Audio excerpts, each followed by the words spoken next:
یہ ساری چیزیں جو ہیں یہ پہلے سے ہی ڈیسٹائن تھیں، یہ اللہ تعالیٰ نے پہلے سے تقدیر میں لکھی تھی. تو ہماری چوائس کہاں گئی؟ فریڈم آف چوائس کہاں گئی ہماری؟ اس کا مطلب یہ ہے کہ ہم لوگ فری نہیں ہیں، وی آر سلیوز، ہم غلام ہیں. لیکن یہاں پہ ایک سوال یہ بنتا ہے کہ ہم غلام کس کے ہیں؟ یا تو ہم لوگ اللہ کے غلام ہو سکتے ہیں، یا پھر ہم لوگ اپنے کلچر کے غلام ہو سکتے ہیں، ویسٹ کے غلام ہو سکتے ہیں، میڈیا کے غلام ہو سکتے ہیں. ہم لوگوں نے جس چیز کی غلامی اختیار کی ہے وہ غلامی اللہ کی غلامی نہیں ہے. افسوس کے ساتھ ہم لوگوں نے جس چیز کی غلامی اختیار کی ہے وہ غلامی ہے ویسٹ کی، وہ غلامی ہے میڈیا کی، وہ ہمارے اپنے کلچر کی غلامی ہے.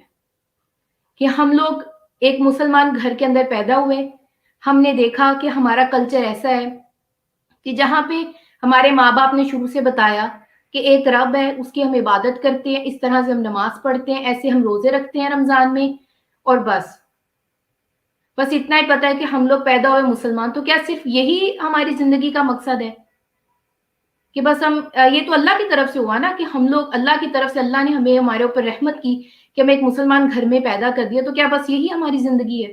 اب بس ختم، خلاص بس یہی کہ اب ہم لوگ پیدا ہو گئے، ہماری ساری ذمہ داری پوری ہوگی کہ ہم لوگ ایک مسلمان گھر میں پیدا ہو گئے. ہم نے کیا کیا؟ یہ تو اللہ کی طرف سے اللہ کی رحمت ہوئی، ہمارا اس میں کیا رول تھا؟ سوال یہ ہے، ہمارا اس کے اندر بھی کوئی رول نہیں ہے. ایک مسلمان کیا ہوتا ہے؟ مسلمان کا مطلب کیا ہوتا ہے؟ جو مسلم لفظ ہے وہ نکلا ہے سلم سے، یعنی کہ سرنڈر کرنے والا. And surrender to whom؟ Surrender to اللہ سبحانہ و تعالی، اللہ کے آگے سرنڈر کرنے والا. تو جو ایک مسلمان ہے وہ تو بائی ڈیفالٹ اللہ کا سرونٹ ہے. لیکن اگر اب ہم لوگ اپنے آپ کو دیکھیں تو کیا ہمیں کوئی دیکھ کر یہ کہہ سکتا ہے کہ ہم لوگ اللہ کے سرونٹ ہیں؟ کوئی اگر ہمیں دیکھے تو ایسا دیکھنے میں لگتا نہیں ہے کہ ہم اللہ تعالیٰ کے سرونٹ ہیں، کیونکہ ہم اللہ کے علاوہ ہر چیز کے غلام ہیں. اس وقت ہم لوگ ویسٹ کو فالو کرتے ہیں، ہم لوگ میڈیا کو فالو کرتے ہیں، جو ہمیں وہاں نظر آتا ہے ہم اسی چیز کو فالو کرتے ہیں، وہی سب کرتے ہیں. اگر ہمارے دین میں صرف اتنا ہوتا کہ نماز پڑھ لی وہ کافی ہے، روزے رکھ لیے وہ کافی ہے، اپنی عبادات کر لی وہ کافی ہے، اگر ہمارے دین میں صرف ایسے ہوتا تو شاید آج ہم مسلمان نہ ہوتے. کیوں؟ کیونکہ رسول اللہ صلی اللہ علیہ وسلم بھی اس کو آگے نہ پھیلاتے، کیونکہ ان کے لیے بھی صرف اتنا ہی کافی تھا نا کہ وہ صرف اپنی نمازیں پڑھتے، اپنی عبادات کرتے، اپنے روزے رکھتے اور بس. پھر تو ہم تک دین آتا ہی نہ، صحابہ تک دین نہ جاتا، اس سے آگے دین نہ پھیلتا، دین تو وہیں پر رک جاتا.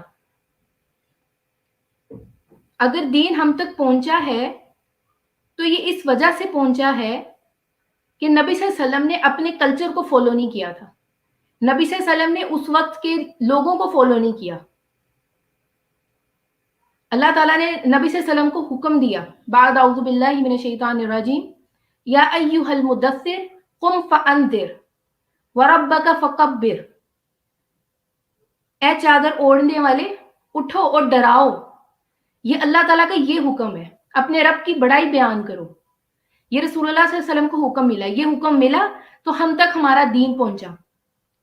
رسول اللہ صلی اللہ علیہ وسلم نے اس دین کو پہنچانے کے لیے اتنی مشکلات اٹھائیں کہ ہم تک دین پہنچ جائے. صحابہ نے مشکلات اٹھائیں، یہاں تک کہ نعوذ باللہ نبی صلی اللہ علیہ وسلم کو مجنون کہا گیا، شاعر کہا گیا، نبی صلی اللہ علیہ وسلم کو پتھر مارے گئے. تو کیا صرف یہ اس لیے تھا کہ ہم لوگ آج جس طرح کے مسلمان ہیں ویسے مسلمان ہوتے؟ یعنی کہ صرف اپنی عبادت کے حد تک، وہ بھی اب بہت کم لوگ ہیں جو صرف عبادت کرتے ہیں. اب تو زیادہ تر ہم لوگ صرف جمعہ پڑھ لینے کو کافی سمجھتے ہیں کہ جمعہ ہم نے پڑھا ہے ہفتے میں آج، اور وہ بھی ہماری بڑی اچیومنٹ ہوتی ہے. تو کیا اس لیے نبی صلی اللہ علیہ وسلم نے اتنی مشکلات اٹھائی تھی تاکہ ہم لوگ آج یہ سب کرتے؟ اور آج ہماری جو حالت ہے، جو ہم زوال میں ہیں، اس کی وجہ ہی یہی ہے کہ ہم لوگوں نے جو نبی صلی اللہ علیہ وسلم دین لے کر آئے تھے ہم نے اس کو چھوڑ دیا. نبی صلی اللہ علیہ وسلم نے تو ہمیں اللہ کا غلام بنایا تھا، لیکن ہم لوگوں نے وہ غلامی چھوڑ کے باقی سب کی غلامی کی، اور ہم نے اللہ کی غلامی چھوڑ دی. ہم نے ویسٹ کو فالو کیا، ہم نے کہا کہ ویسٹ سکسیسفل ہے اس ٹائم تو اس کو فالو کرو، ہمیں ایسی سکسیس ملے گی. لیکن افسوس کے ساتھ ویسٹ تو سکسیسفل ہے، لیکن اس کو فالو کرتے ہوئے ہم لوگ ڈوب گئے، امت مسلمہ ڈوب گئی. امت مسلمہ اس لیول تک کبھی نہیں پہنچ سکی. کیوں؟ کیونکہ انہوں نے اس چیز کو اپناتے اپناتے اللہ کی غلامی چھوڑ دی. ہر وہ طریقہ ہم لوگوں نے پکڑا جس سے ہم لوگ ویسٹ کو فالو کر سکیں، ان کے طریقے پہ چل سکیں، ان کے ٹرینڈز کو فالو کر سکیں. اور ہر طرح سے ہم نے ان سب چیزوں کو چھوڑ دیا جو اللہ تعالیٰ نے ہمیں دی تھی. اللہ کی غلامی ہم نے کرنی تھی. ہمارا تو نام ہی یہ ہے، ہم تو نام سے یہ پہچانے جاتے ہیں کہ جو سرنڈر کرتے اپنے رب کے آگے. لیکن ہم لوگوں نے غلامی کچھ اور چیزوں کی اختیار کی ہے. اسی وجہ سے آج ہم لوگ زوال کا شکار ہیں. اسی لیے آج مسلمہ امت جو ہے وہ سوئی ہوئی ہے. اس لیے آج ہم لوگوں کا یہ حال ہے. کہاں پہ ہیں وہ مائیں جنہوں نے خالد بن ولید جیسے بچے پیدا کیے، عمر بن خطاب جیسے بچے پیدا کیے، سلطان صلاح الدین ایوبی جیسے بچے پیدا کیے؟ وہ مائیں کہاں ہیں؟ اس کا جواب صرف یہی ہے کہ ہم سب لوگ اپنی خواہشات کے پیچھے لگ گئے. ہم لوگوں نے چھوڑ دیا کہ اللہ نے ہمیں کیا حکم دیا تھا، اللہ تعالیٰ نے ہمیں کس مقصد کے لیے اس دنیا میں بھیجا تھا، ہماری عورتوں کو، ہماری خواتین کو اللہ تعالیٰ نے کس مقصد کے لیے، اس امت کو کس مقصد کے لیے اس دنیا میں بھیجا تھا. جب ہم نے یہ چھوڑا تو ہم لوگ ذلیل و خوار ہو گئے. اور اپنی ڈیزائرز کو فالو کرنا، جو ہمارا دل کیا وہ کرنا، کھایا پیا سو لیا اور جو ہمارا دل کیا ہم نے وہ کیا. اگر ایسی زندگی ہم نے گزارنی ہے تو ایسی زندگی تو جانوروں کی بھی ہے. تو کیا ہماری زندگی جانوروں جیسی ہے؟ اللہ نے تو ہمیں اشرف المخلوقات بنایا ہے. اور مسلمان امت جو ہے اس کی بہت بڑی فضیلت ہے، ایک مسلمان کی بہت زیادہ فضیلت ہے. تو کیا ہم ایسی زندگی گزارنے کے لیے آئے تھے کہ کھایا پیا اور بس اپنی خواہشات پوری کی، جو دل میں آیا وہ کیا، بس یہی زندگی ہے؟ اللہ تعالیٰ نے یہ مقام ہمیں اس لیے نہیں دیا تھا. ایک بہت پیاری حدیث ہے جو میں آپ لوگوں کے ساتھ شیئر کرنا چاہتی ہوں، جس کو عبداللہ ابن عمر رضی اللہ عنہ رپورٹ کرتے ہیں، اور وہ بتاتے ہیں کہ I saw the messenger of Allah صلی اللہ علیہ وسلم circling the Kaaba and saying how pure you are and how pure is your fragrance, how great you are and how great is your sanctity. By the one in whose hand in the soul of Muhammad sallallahu alaihi wasallam, the sanctity of believer is greater to Allah than your sanctity in his wealth, in his life, and to assume nothing of him but good. یہ نبی صلی اللہ علیہ وسلم نے کعبہ کے گرد چکر لگاتے ہوئے یہ بات فرمائی کہ اے کعبہ تو کتنا پیور ہے، تیری خوشبو کتنی پیور ہے. لیکن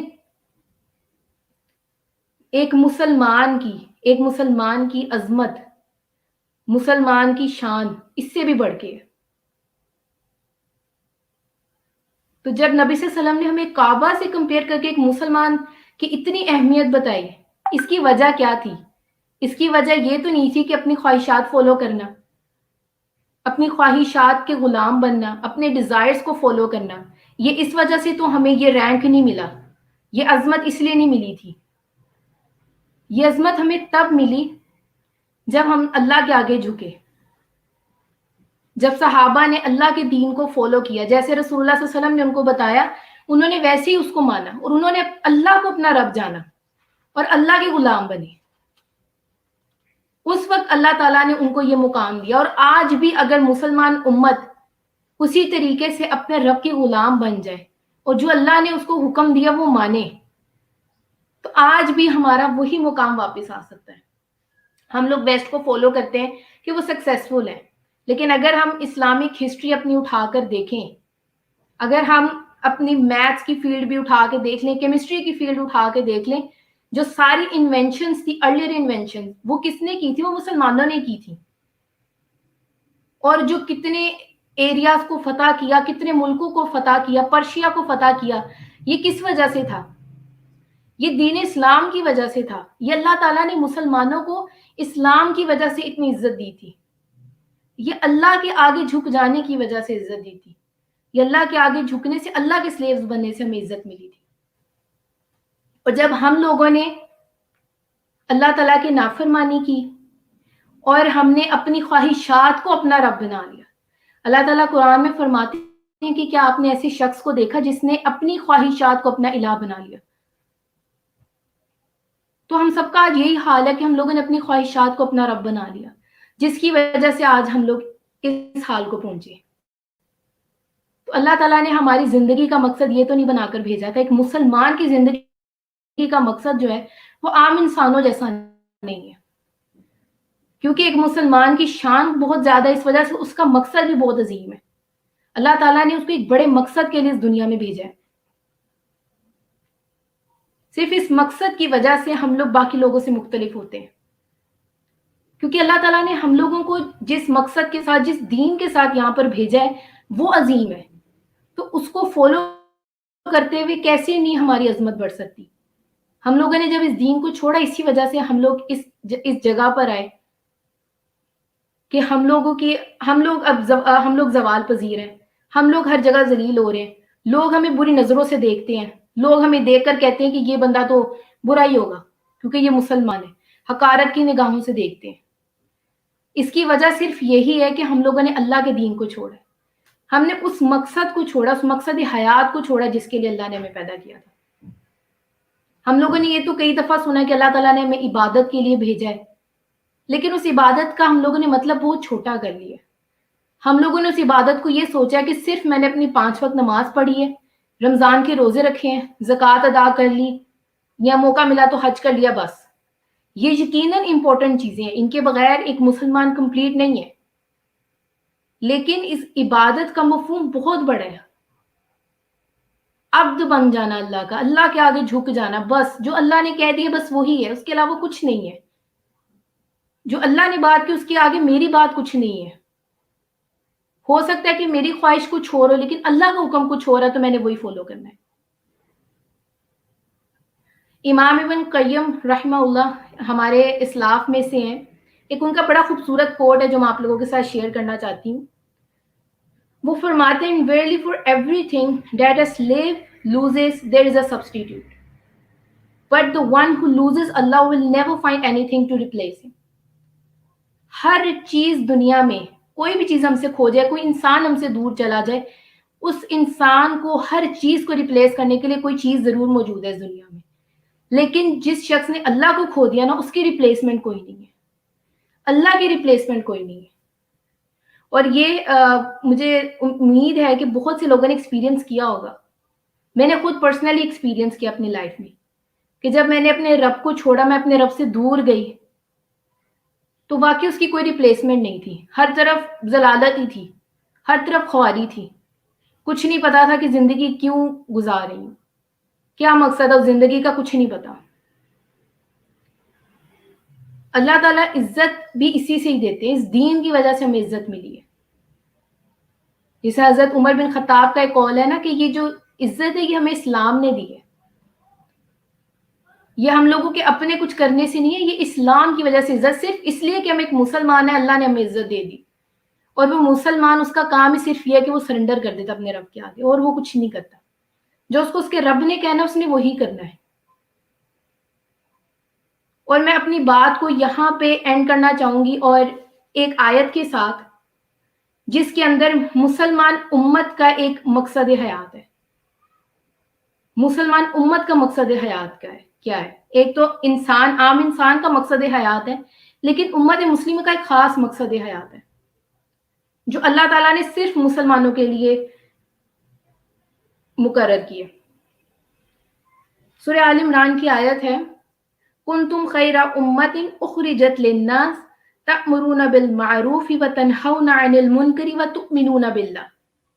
تم بہترین امت ہو جو نکالی گئی ہے، تم لوگوں کو نیکی کا حکم دیتے ہو، برائی سے روکتے ہو، اور اللہ پر ایمان لے کر آتے ہو۔ یہ وہ چیز ہے جس کی وجہ سے مسلمان جو ہیں وہ باقی لوگوں سے خاص ہو جاتے ہیں۔ لوگوں کو برائی سے روکنا، اچھائی کی دعوت دینا، اللہ تعالیٰ نے یہ مسلمان امت کا مقصد حیات بتا دیا۔ اب اس کے علاوہ اور کوئی بھی ہم اپنا مقصد ڈھونڈیں گے، ہمیں کوئی فائدہ نہیں ہے اس چیز کا، وہ ہمیں فائدہ نہیں دے گی، وہ ہمیں آخرت میں وہ چیز فائدہ نہیں دے سکتی۔ اگر میں اپنا مقصد بنا لیتی ہوں کہ مجھے اپنا کریئر بنانا ہے، کریئر بنانے میں کوئی برائی نہیں ہے، لیکن اس کو اپنا مقصد حیات بنا لینا کہ میں نے اپنا کریئر بنانا ہے اور میں نے اسی کے ساتھ زندگی گزارنی، میں نے یہ ڈگری کرنی، میں نے یہ جاب کرنی ہے، میں نے یہاں پڑھنا ہے، میں نے وہ کرنا ہے، یہ کرنا ہے، یہ سب کچھ دنیا میں رہ جائے گا.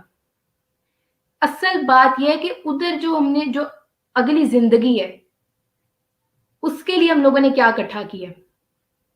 وہ کہتے ہیں نا YOLO, you live only once. لیکن ایسا نہیں ہے، مسلمان کے لیے تو بالکل ایسا نہیں ہے. ہر انسان کی ایک زندگی، یہ تو ٹیمپریری لائف ہے، یہ لائف تو جلدی ختم ہو جائے گی.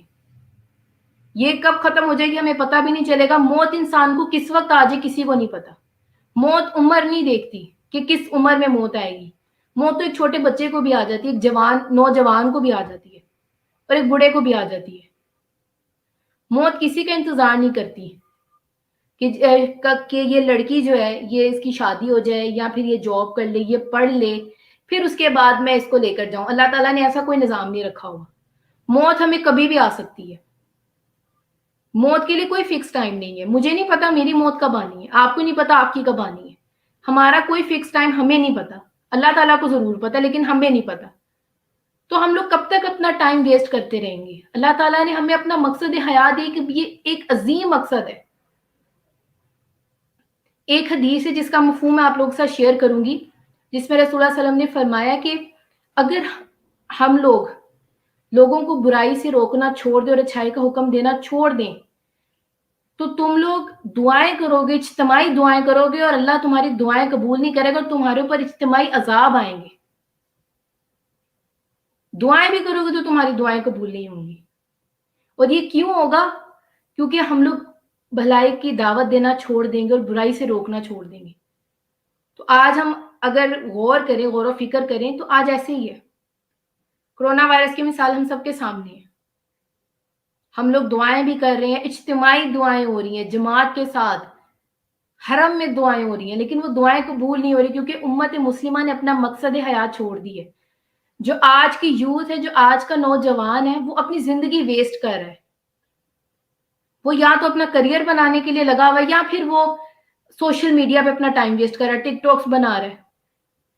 وہ صرف اپنا ٹائم ویسٹ کر رہا ہے. اس کو نہیں پتا کہ اللہ تعالیٰ نے اس کو ایک بڑے مقصد کے لیے بھیجا تھا. وہ تو بہت خاص ہے. ایک مسلمان بہت خاص ہے، وہ عام انسان نہیں ہے.